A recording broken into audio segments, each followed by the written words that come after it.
Kuri uwo munsi nyene wo kwigerekereza rya 17 imyandagaro no mwaka Nyeniteka Emmanuel Sinzohagera yarahaye kandi umubonano 6 vinyini muraba arongoye umugwi w'igihugu wigenga ujejwe agateka kazina muntu CNDIH.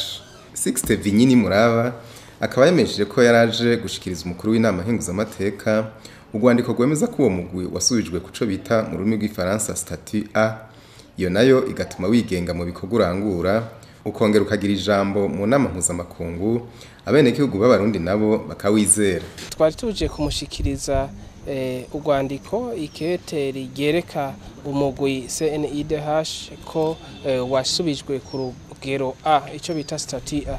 Ico rero kikaba ari ikintu ciza cyane ku gihugu, arico gituma twashimye gushika hano nkuko hari abaserukira abenegihugu kugira ngo tubabwire iyo ntambwe twagize kandi tubereke ineza ivyo bifitiye igihugu eka ningene isura ry'igihugu riboneka neza gusumvya mu gihe igihugu kiba gifise umugwi uri muri statut A.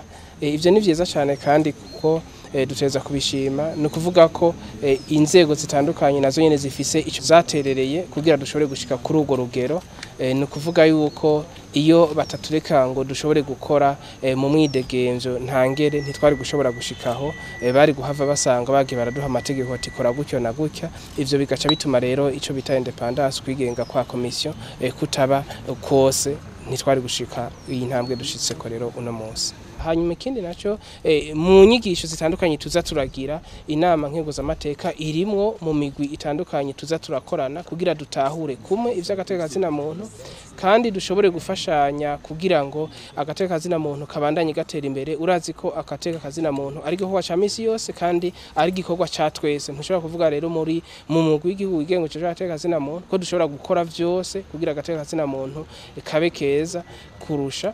Mugabo iyo dukoranye n'inzego zose zitandukanye z'igihugu canke nk'izi nk'inama nkenguzamateka na nshingamateka biratuma agateka kazina muntu gatsimbatara kurusha.